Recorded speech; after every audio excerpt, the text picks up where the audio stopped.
Hello, today I show you how to plaster a wall with lime plaster.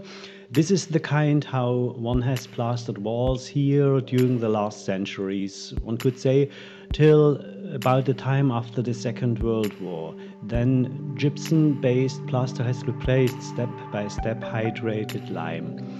Why is this so?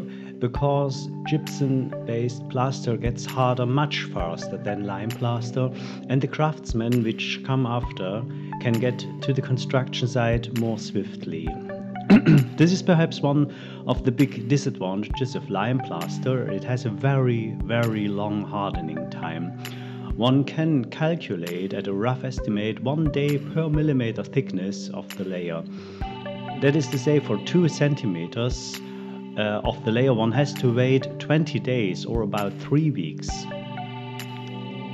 However, this disadvantage is in a certain way also an advantage, because with lime plaster one has a relatively long correction time, whereas gypsum-based plaster is stiff after a few hours or even less.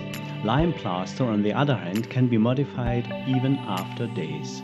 The only thing one has to do is just watering the plaster a bit. This will unfast the plaster and one can apply additional layers.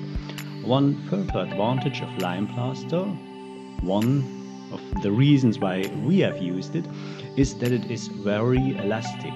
It won't crack that fast and can absorb the movement of the heating pipes you see in the background.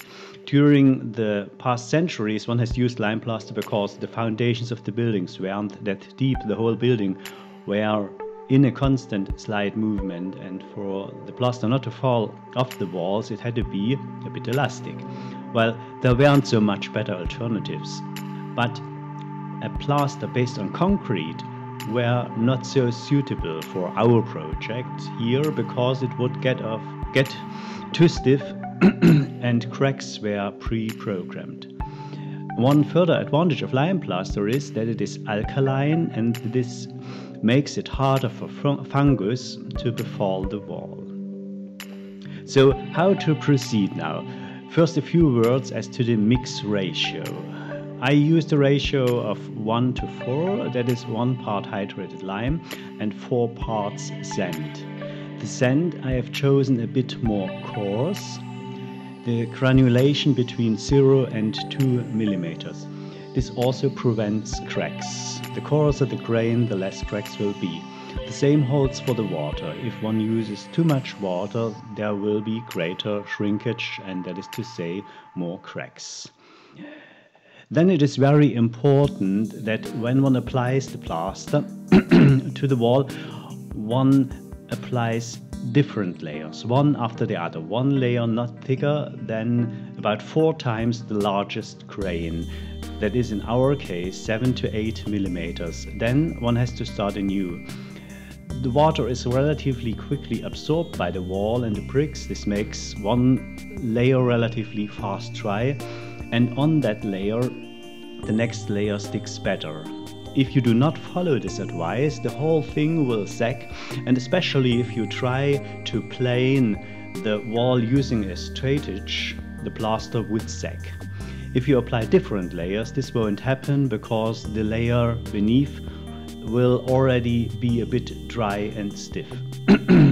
One should not apply more than 2 centimeters at once. If one wants to apply more, one has to wait a few days before one can put on the next layer. Otherwise there will be cracks as the consequence of shrinkage.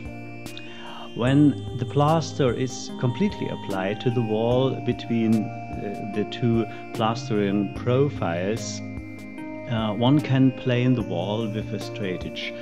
This leads to a relatively smooth surface, and this surface can be further planed by a foam rubber pad in order to get rid of tiny bumps which result from the planing with the straightedge.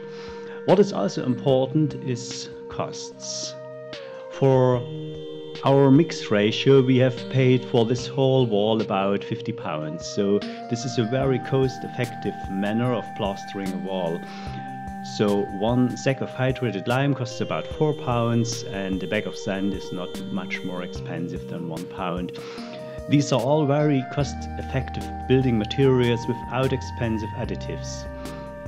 These are very simple building materials, but with these simple materials one can achieve very good results that can by all means compete with more modern building materials. Only the long hardening time, which lies more in the region of a month than an hour, could be a drawback. And nowadays there isn't that much time on the construction site.